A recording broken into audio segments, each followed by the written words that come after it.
कहानी शुरू होती है 1980 से। गांव सिवानपुर के बीचों बीच एक पुराना कुआं था। उसे सब काला कुआं कहते थे। गांव में ये मान्यता थी कि अमावस की रात उस कुएं से किसी न किसी औरत की रोने की आवाज आती है। कहते हैं सालों पहले उस कुएं में एक नवविवाहिता को जिंदा धक्का दिया गया और लोग ये बताते कि वो आत्मा आज भी उसी कुएं में कैद है। वैसे तो हर अमावस पे गांव के बुजुर्ग बच्चों को चेतावनी देते, काले कुएं के पास मत जाना वरना उसकी आत्मा तुम्हें खींच ले जाएगी। लेकिन उसी गांव के 3 पढ़े लिखे दोस्त थे, मनीष, करण और रोहित। ये किस्सा सुन के उन्होंने ठान लिया कि वे रात को वहां जाके सच का पता लगाएंगे। अमावस की अंधेरी रात थी, चांद का नामो निशान नहीं था। तीनों चुपके से लालटेन लेके कुएं के पास पहुंचे और चारों ओर सन्नाटा, सिर्फ झिंगुरों की आवाज आ रही थी। मुझे ठीक नहीं लग रहा, सच में कोई रोती हुई आवाज आए तो तुम्हें डराने के लिए ही गांव वाले कहानियां बनाते हैं, चलो देखते हैं।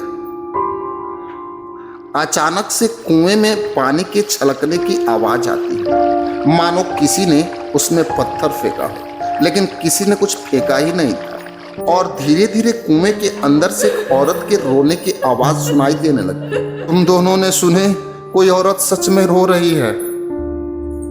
शायद हवा की वजह से ये आवाज आ रही होगी। तभी कुएं के अंदर से एक आकृति निकलती है। चेहरा धुंधला था, बाल बिखरे हुए थे और आंखों से पानी की बूंदें टपक रही थी। धीरे धीरे वो आत्मा उन तीनों दोस्तों के करीब आने लगी।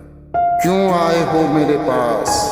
आत्मा की आवाज सुनते ही तीनों दोस्त धीरे धीरे पीछे हटने लगते।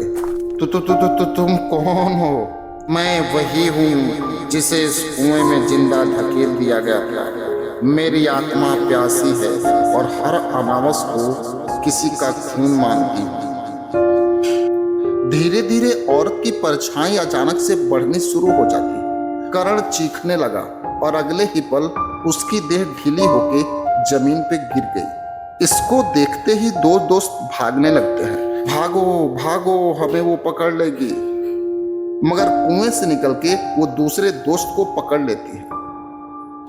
अचानक से एक दोस्त बचते हुए हांफते हुए गांव की ओर भागने लगता है। घर पहुंचते ही दरवाजा बंद कर लेता है। उसकी हालत इतनी खराब थी कि लोग समझ गए कि कुछ भयानक हुआ है। मैंने कहा था ना, ये कुआं शापित है। जिस दिन इसमें औरत को धकेला गया था उसी दिन से ये हर अमावस को खून मांगती है। कभी खत्म नहीं होगा और हर अमावस की रात वहां से रोने और चीखने की आवाजें अब भी आती है।